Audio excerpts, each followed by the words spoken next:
가정의 달 5월을 맞아 이 시간은 가정에 대한 말씀을 전하려고 마음을 먹었습니다.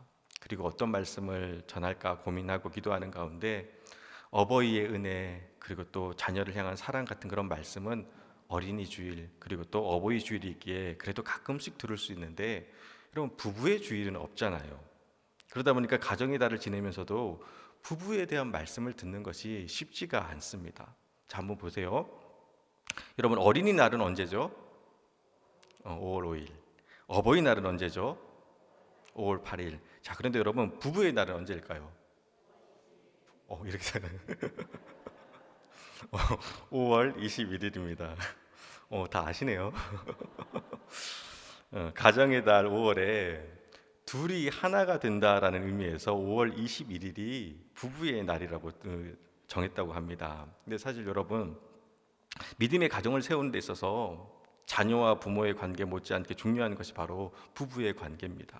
그런데 우리는 부부싸움은 칼로 물베기라는 말로 힘들고 아프고 상처받고 그렇게 상처를 주고 있는 부부들이 너무나도 많음에도 불구하고 그냥 어물쩍 넘어가려고 할 때가 많았습니다.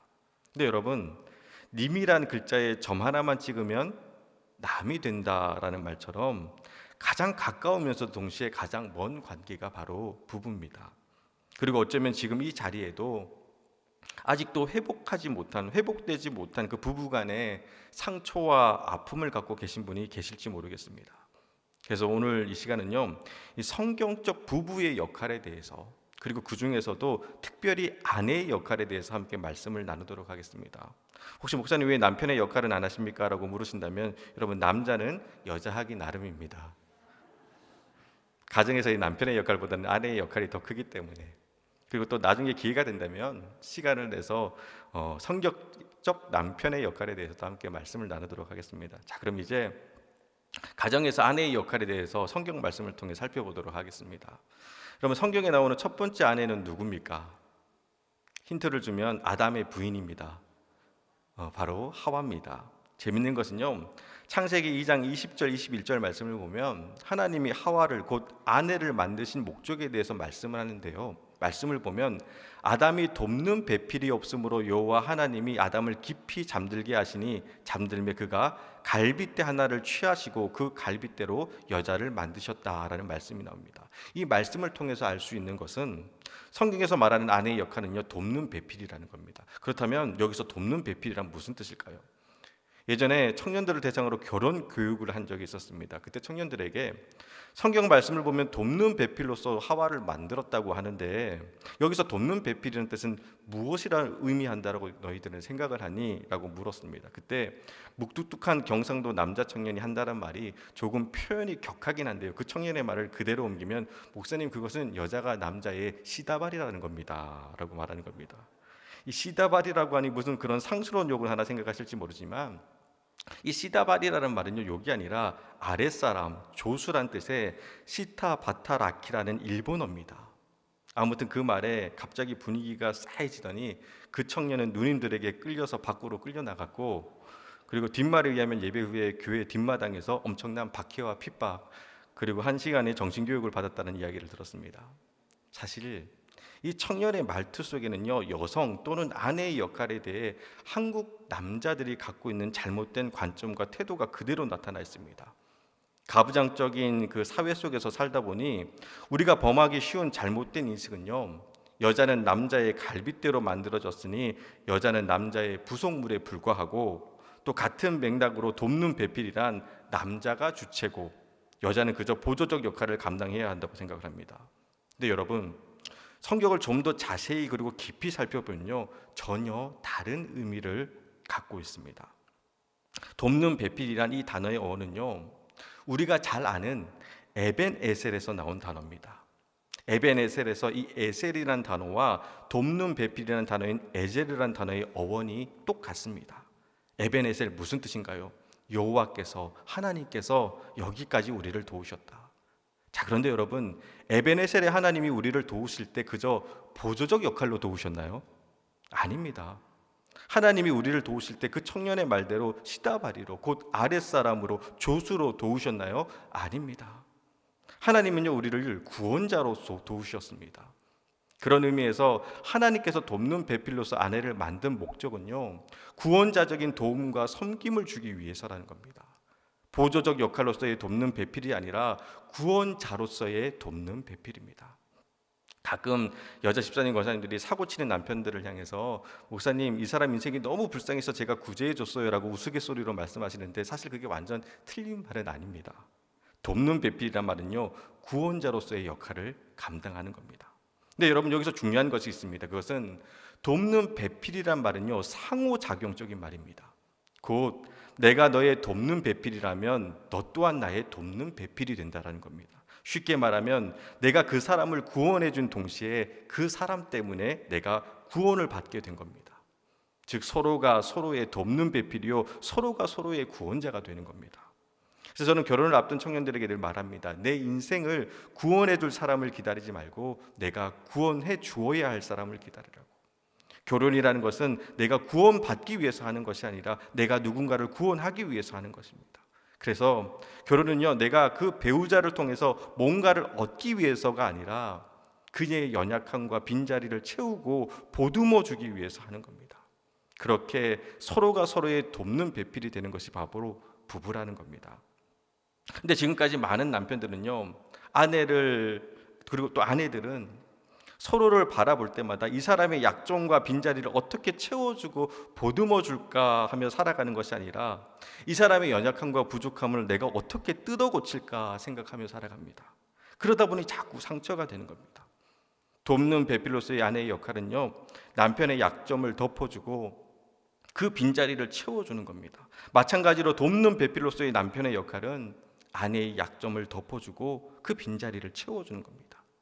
지금 나의 남편이 초라하고 볼품없다고 당신은 왜 그렇게 못났어? 라고 하는 것이 아니라 초라하고 볼품없어도 그 옆에서 당신이 최고야, 당신 너무 멋져, 내 눈에는 당신만 보여라고 손잡고 응원해 주는 것, 그것이 바로 아내의 역할이라는 겁니다. 제가 말하면서도 닭살이 돋긴 한데요, 오늘 집에 가셔서 한번 해보세요. 겉으로는 이 여자가 뭘 잘못 먹었나 하면서 핀잔을 쳐도요, 방에 혼자 들어가서 흐뭇하게 웃습니다. 남자는 제가 좀 압니다. 다 그래요. 그러면서 생각합니다. 내가 그래도 결혼은 참 잘했어. 별로 안 웃으시네요. 여러분, 바보 온달과 평강공주 이야기 다 아시죠? 바보 같은 온달을 온달 장군으로 만든 것은 여러분 바로 평강공주입니다. 사람들은 바보라고 놀리고 비웃었지만 평강공주는 온달을 장군처럼 대했습니다. 그리고 온달은 결국 온달 장군이 됩니다. 저는 우리 교회 모든 아내들이 평강공주 같이 되시기를 축복합니다. 아멘 하기가 되게 애매하시죠? 여러분, 그냥 공주니까 좋은 겁니다. 아멘 하셔도 됩니다. 제가 처음 신학교 입학했을 때 제 모습을 보면요, 정말 형편이 없었습니다. 강원도 삼척시 원더급 임원니, 정말 시골 깡촌에서 목사가 되겠다고 서울에 상경했으니 얼마나 온몸에 촌티가 줄줄 흐르겠습니까? 그리고 거기다 당시에 제가 너무 은혜 충만했던 터라 우리 하나님 아버지는 중심을 보시는 하나님이시니 겉모습은 중요하지 않다고 생각했습니다. 그래서 정말 거지같이 입고 다녔습니다. 당시 제가 가지고 있던 옷은요, 청바지 한 벌에 티 2장, 점퍼 하나가 전부였습니다. 옷장에 옷이 그게 전부였습니다. 매일 똑같은 옷만 입고 다녔습니다. 왜냐하면 우리 하나님은 중심을 보시는 하나님이시니까 겉모습은 하나도 중요하지 않다라고 생각을 했습니다. 여러분, 제가 이렇게 성경적인 사람입니다. 그래서 학교에서 저희 아내가 당시 저를 처음 봤을 때 고아이인 줄 알았다고 합니다. 너무 불쌍해 보였다는 겁니다. 그래서 불쌍한 마음에 옷 사주고 또 옷 사러 같이 다녀주고 그러다가 정들어서 사귀기 시작했고, 그 다음부터는 제 모든 옷의 코디를 그때의 여자친구, 그리고 지금의 아내가 해줍니다. 심지어 지금은요, 여러분, 이발까지도 해줍니다. 제 머리까지도 잘라줍니다. 그래서 저는 미용실에 안 갑니다. 집에서 아내가 잘라줍니다. 가끔 제 머리 스타일이 이상하다면 그날 아내의 기분이 안 좋거나 삐졌을 때 이발을 해서 그런 겁니다. 큰 소리는 제가 다 치고 다니지만 결정적으로 아내가 도와주지 않으면, 돕는 배필로서의 아내가 없으면 아무것도 아닌 겁니다. 언제가 제가 한번 소개해 드린 적이 있는데요, 책 제목이 아침 키스가 남편의 연봉을 높인다라는 책이 있습니다. 실제로 이런 책이 있어요. 실제 통계를 냈더니 아침에 아내의 키스를 받고 출근하는 남편이 키스를 받지 않고 출근하는 남편의 연봉보다 20%가 더 높다고 합니다. 실제적 통계입니다. 속으로 이렇게 생각하시는 아내분들도 계실 겁니다. 연봉이 20%나 더 받으니 뽀뽀해주지 그냥 해줬겠냐고 생각하실지 모르지만, 이 속에 담긴 의미는요, 칭찬받고 격려받는 남편들이 밖에 나가 더 열심히 산다는 겁니다. 돈도 못 벌어온다고 구박받으면요, 밖에 나가서도 여전히 구박받으며 삽니다. 아내로서, 돕는 배필로서 중요한 것은 부족하고 연약한 남편의 그 허물과 빈자리를 채워주고 인정하고 격려해 주는 겁니다. 여러분, 내가 내 남편을 왕으로 여겨줄 때 내가 왕비가 되는 것이고요, 내가 내 아내를 여왕으로 여겨줄 때 내가 그 여왕의 부군이 되는 겁니다. 자, 그리고 이제 이런 맥락에서 오늘 말씀을 이해해야 됩니다. 자, 오늘 본문 말씀을 읽으면서 마음이 불편한 아내분들도 계실지 모르겠습니다. 베드로전서 3장 1절 말씀, 우리 다시 같이 한 목소리로 읽도록 하겠습니다. 아내들아, 이와 같이 자기 남편에게 순종하라. 이는 혹 말씀을 순종하지 않는 자라도 말로 말미암지 않고 그 아내의 행실로 말미암아 구원을 받게 하려 함이라. 아멘. 사실 여러분, 이 말씀은요, 여성 인권 운동을 하시는 분들이 제일 싫어하는 성경 구절이라고 합니다. 지금까지 남자들에게 억압받고 무시당하며 살았는데 왜 여자들만, 아내들만 늘 순종해야 합니까? 하며 반문을 제기합니다. 근데 여러분, 여기서 사용되어진 순종이란 단어의 원어적 의미는요, 어떤 강제적 성격을 띤 복종이 아니라 기꺼운 마음으로 즐겁게 순종하는 겁니다. 남편이 나를 지배해서 어쩔 수 없이 하는 굴종이 아니라 내가 기쁘게 순종하는 것입니다. 그 말이 그 말입니까? 하실지 모르지만 아닙니다. 다릅니다. 오늘 말씀의 핵심은요, 아내들아 순종하라가 아닙니다. 핵심은요, 이와 같이 순종하라입니다. 1절 말씀을 보면 아내들에게, 아내들아 자기 남편에게 순종하라라고 말씀하고 있는데, 어떻게 순종하느냐? 이와 같이 순종하라라고 합니다. 그렇다면 이와 같이 순종하는 것이 어떻게 순종하는 것이냐? 오늘 말씀 바로 앞에 순종의 사례가 나옵니다. 그런데 바로 앞에 나온 순종의 사례가 무엇이냐 하면요, 바로 예수님의 십자가 순종입니다. 우리 베드로전서 2장 24절 25절 말씀입니다. 베드로전서 2장 24절 25절 말씀, 우리 같이 한 목소리로 읽도록 하겠습니다. 친히 나무에 달려 그 몸으로 우리 죄를 담당하셨으니 이는 우리로 죄에 대하여 죽고 의에 대하여 살게 하려 하심이라. 그가 채찍에 맞음으로 너희는 나음을 얻었나니 너희가 전에는 양과 같이 길을 잃었더니 이제 너희의 영혼의 목자와 감독 되신 이에게 돌아왔느니라. 아멘. 이와 같이 순종하라라고 했는데, 이와 같은 순종이 무슨 순종이냐 하면요, 바로 십자가의 순종입니다. 자기를 낮추시고 친히 십자가에 달려 죽기까지 순종하신 예수님의 순종입니다. 그리고 나서 이어지는 말씀이 바로 아내들아 이와 같이 자기 남편에게 순종하랍니다. 자, 여러분, 예수님이 십자가의 죽으심으로 하나님의 뜻을 이룬 것이 강제적 순종입니까? 아니면 자발적 순종입니까? 자발적 순종입니다. 예수님은 죄가 없으신 분이십니다. 그러나 세상의 모든 죄를 짊어지시고 하나님의 어린 양이 되어 십자가에서 죽으심으로 우리를 죄와 사망으로부터 구원해 주셨습니다. 사랑하기 때문에 스스로 십자가에 올라가셨고 거기서 자신의 모든 것을 우리를 위해 다 내어주신 겁니다. 그렇게 순종하셨습니다. 네, 여러분, 오늘 베드로는요 권면합니다. 아내분들이요, 예수님이 십자가에서 죽기까지 순종하신 것처럼 남편에게 순종하십시오. 무서워서 순종하는 것이 아니라, 남편이 잘나고 멋있어서 순종하는 것이 아니라, 죄 많고 흠 많고 부끄러움 투성이라 할지라도, 그래서 나를 힘들게 하고 상처 주고 내 속을 뒤집어 놓는다 할지라도 십자가에서 예수님이 우리를 사랑하신 것 같이 사랑하고 순종하라는 겁니다. 속으로 그런 생각하시는 분들도 계실 거예요. 목사님, 왜 맨날 나만 순종해야 됩니까? 가끔은 저 인간도 좀 순종해야 하는 거 아닙니까? 왜 맨날 나만 십자가에서 죽어야 합니까? 억울합니다 하시는 분이 계실지 모르겠습니다. 그런데 여러분, 그렇게 순종하는 당신을 하나님이 아름답다라고 하십니다. 아름답다.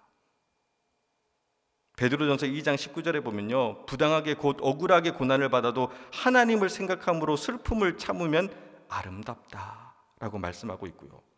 또 베드로전서 2장 20절에서 선을 행함으로 고난을 받고 참으면 이는 하나님 앞에 아름다우니라 라고 말씀하고 있습니다. 부당해도 억울해도 참고 순종하는 자를 하나님은요 아름답다라고 하십니다. 바라기는 우리 교회에 속한 모든 아내분들이 하나님 앞에 아름다운 사람들이 되시기를 주님의 이름으로 축복합니다. 그리고 또 우리가 함께 읽지는 않았지만요, 베드로전서 3장 8절 9절 말씀을 보면요, 우리 화면을 참조해서 같이 한 목소리를 읽도록 하겠습니다. 베드로전서 3장 8절 9절 말씀입니다.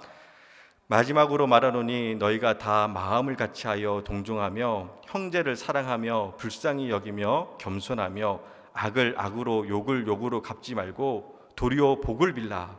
이를 위하여 너희가 부르심을 받았으니 이는 복을 이어받게 하려 하심이라. 아멘. 마지막으로 하는 말이 너희가 다 마음을 같이하여 동정하고 불쌍히 여기라는 겁니다. 여러분, 불쌍히 여기면 순종이 가능해집니다. 순종은요, 그 사람이 잘났고 멋있기 때문에 순종하는 것이 아니라 순종은 너무 불쌍해서 그 영혼을 감싸 안아주고 싶은 마음에서 시작됩니다. 예수님이 우리를 위해 낮아지시고 십자가에서 죽으신 이유는 우리를 불쌍히 여기셨기 때문입니다. 순종의 삶은요, 탁월하고 뛰어나기 때문에 높여주는 것이 아니라 부족함을 끌어안는 겁니다. 그때 악을 악으로 갚지 않고 욕을 욕으로 갚지 않고 복을 빌어줄 수 있는 겁니다. 긍휼히 여기고 불쌍히 여기는 마음으로 그렇게 여길 때 순종할 수 있게 되는 겁니다. 아내분들에게 권면합니다. 여러분의 남편을 여러분 불쌍히 여기시길 바랍니다. 예수님은요, 자신을 배신하고 도망갈 제자들이었지만 그 제자들의 발 앞에 무릎을 꿇고 그 발을 씻기셨던 예수님의 그 사랑의 섬김과 순종이 우리 가정들에게도 가득하기를 주님의 이름으로 축복합니다. 사실 여러분, 남편들 겉으로는 큰 소리치며 사는 것처럼 보여도 참 어떻게 보면요, 안쓰러운 존재들입니다. 언젠가 그런 이야기를 들은 적이 있습니다. 남자가 연애할 때 그 뒷모습을 보여주면 안 된다고 합니다. 여자의 뒷모습은 아름다운데 남자의 뒷모습은 되게 초라하다는 것이죠. 남자의 앞모습은 당당하고 멋있어 보이는데 남자의 뒷모습은 뭔지 모르게 불쌍해 보인다는 겁니다. 그런데 여러분, 가만히 한번 여러분의 남편 그리고 아버지의 뒷모습을 한번 보시길 바랍니다. 남성들에게는요, 당당하게 보이는 앞모습과는 달리 초라한 뒷모습이 있습니다. 그리고 그 초라한 뒷모습 때문에 무시하지 못하도록 목소리 높이고 성과를 부릴 때도 있습니다. 내 초라함이, 내 연약함이, 내 부끄러움이 들킬까 봐 두려운 것이죠. 미국에서 목회하시는 어느 목사님의 간증을 들은 적이 있습니다. 아버지가 하시던 사업이 부도가 나면서 집안에 온통 빨간 딱지가 붙게 되었다는 겁니다. 두려움과 걱정에 떨고 있는데 그날 저녁 아버지가 술 취한 모습으로 들어오시더니 자식들과 어머니를 향해서 걱정 마라, 아버지가 있지 않느냐, 잠깐이지 곧 이것들 다 다시 찾아올 거다, 아버지 있으니 걱정 마라 라고 하시더라는 겁니다. 큰 소리 치시니 뭔가 있나 보다 생각을 하고 이상하게 안심이 되더라는 겁니다. 그래서 자기 방으로 돌아갔고 빨간 딱지 붙은 그 침대에서 누워 잠을 청하는데 이상하게 그날 잠이 안 오더라는 겁니다. 이 침대에서 자는 것도 오늘이 마지막이구나 생각을 하니 그냥 마음이 이상하더라는 겁니다. 잠도 안 오고 목도 말라서 물을 마시려고 방에서 나왔는데 베란다에 쪼그리고 앉아서 어깨를 들썩이며 아버지께서 흐느끼고 계시더라는 겁니다. 괜찮다, 걱정 마라, 이 애비가 있지 않느냐라는 큰 소리는 치셨지만 정작 그날 밤 한숨도 자지 못하고 밤새도록 우셨던 분, 그분이 바로 아버지였다는 겁니다. 그리고 얼마 지나지 않아서 엎친 데 덮친 격으로 아버지 몸이 너무 안 좋아 병원에서 검사를 받았는데 췌장암 말기 진단을 받게 됩니다. 걱정하는 가족들 앞에서 괜찮다, 이 정도는 이 애비가 감당할 수 있다, 걱정하지 마라 하면 내일이라도 곧 회복될 것 같이 당당하셨다는 겁니다. 그리고 몇 차례에 걸쳐 고통스러운 항암 치료를 받고 몸은 약해질 대로 약해졌고 이제 뼈만 앙상하게 남아 보기 애초롭게 느껴지던 어느 날 밤 한밤중에 뒤척이는 소리가 들렸다는 겁니다. 그래서 소변 보시는 줄 알고 습관적으로 소변통 들고 일어나려고 하는데 아버지가 흐느끼는 그 울음소리가 들렸다는 겁니다. 병원 침대에 쪼그리고 엎드려 누워서 기도하고 계셨다는 겁니다. 하나님, 한 번만 살려주시면 안 됩니까? 하나님, 한 번만 더 기회를 주십시오. 애들 뒷바라지하고 막내딸 시집가는 것까지는 보고 싶습니다 하고 우시더라는 겁니다. 걱정하지 마라 하며 당당하셨지만 돌아서서는 한없이 여리고 지친 그 모습, 많은 아버지들이 그런 뒷모습들을 가지고 있습니다. 그냥 말없이 아버지 손 잡아드리는데 그때 아버지께서 무섭다라고 하시는데 그 말에 그 목사님도 같이 목 놓아 우셨다라는 겁니다. 그 말을 하기가 참 어려웠을 겁니다. 무섭다. 두려워하는 마음, 무서워하는 마음 들킬까 봐 오히려 가족들 앞에서 성질 부리고 나 안 죽었다라는 거 보여주려고 하셨는데 아버지 역시 떨고 있었던 겁니다. 싸이가 부른 아버지라는 노래가 있습니다. 저작권 때문에 영상을 보여드리지는 못하지만 제가 가사를 읽어드리겠습니다. 조금 표현이 거친데요. 그대로 읽어드리겠습니다. 한평생 처자식 밥그릇에 청춘 걸고 새끼들 사진 보며 한 푼이라도 더 벌고 눈물 먹고 목숨 걸고 힘들어도 털고 일어나 이러다 쓰러지면 어쩌나 아빠는 수표맨이야. 얘들아 걱정 마. 위에서 짓눌러도 티낼 수 없고 아래서 치고 올라와도 피할 수 없네. 무섭네. 세상 도망가고 싶네. 그래도 참고 있네. 맨날 아무것도 모른 채 내 품에서 뒹굴거리는 새끼들의 장난 때문에 나는 산다. 힘들어도 간다. 여보 얘들아 아빠 출근한다. 원래 이게 랩이어서 랩 스타일로 해야 하는데 제가 랩이 안 돼갖고 그냥 가사만 읽어드렸는데요. 어쩌면 지금 우리 남편들의 모습, 우리 아버지들의 모습을 잘 보여주는 것이 아닐까 싶습니다. 정말 전쟁 같은 세상에서 살기 위해서 몸부림치는 우리 남편들 그리고 아버지들, 가족들 앞에서는 늘 웃고 있지만 그 속에는 아픔과 눈물과 두려움이 가득하다는 겁니다. 바라기는 우리 아내분들, 지금 내 앞에 있는 남편이 부족하고 연약해도 상처난 그 두 손 맞잡아주며 돕는 배필로서 남편을 높이고 사랑하고 순종하며 그렇게 아름다운 믿음의 가정을 이루어 가시기를 주님의 이름으로 축복합니다. 그리고 남편분들에게도 권면드립니다. 오늘 말씀 읽으면서 아내들에게 순종하라라고 그렇게 말하기 전에 여러분, 우리 남편분들 아내를 소중히 사랑하시길 바랍니다. 아니 목사님, 사랑하면 그냥 사랑하는 거지 소중히 사랑하는 것은 무슨 말입니까? 라고 생각하실지 모르지만 우리 7절 말씀입니다. 우리 7절 말씀 우리 같이 한 목소리로 읽도록 하겠습니다. 남편들아 이와 같이 지식을 따라 너희 아내와 동거하고 그를 더 연약한 그릇이요 또 생명의 은혜를 함께 이어받을 자로 알아 귀히 여기라. 이는 너희 기도가 막히지 아니하게 하려 함이라. 아멘. 맨날 바가지 긁고 애들한테 소리치는 아내지만 그래서 소도 때려잡을 것 같은 그런 무시무시한 아내지만 절대로 저희 집 이야기는 아닙니다. 말씀을 보면요, 그를 더 연약한 그릇이요 또 생명의 은혜를 함께 이어받을 자로 알아 귀히 여기라 라고 말씀하십니다. 쉽게 말하면 만지면 깨질까 불면 날아갈까 싶어 아끼고 소중하게 오늘 말씀처럼 귀하게 여기라는 겁니다. 남편분들, 여러분의 아내를 그렇게 소중히 사랑하시기를 주님의 이름으로 축복합니다. 그리고 끝으로 오늘 말씀을 준비하고 묵상하면서요, 개인적으로 참 많은 도전과 생각을 하게 됐던 부분이 있었습니다. 그것은요, 여러분 다 아시다시피 베드로 전서가 쓰였던 시기는요, 로마의 박해가 절정에 이를 때였습니다. 광기에 찬 그 로마의 네로 황제는 무차별적으로 기독교인들을 잡아 가두고 죽이며 핍박하던 때였습니다. 그리고 이 편지의 수신자들은 예수 믿는다는 이유로 다 빼앗기고 잃어버린 채 도망치고 쫓겨난 흩어진 나그네들이었습니다.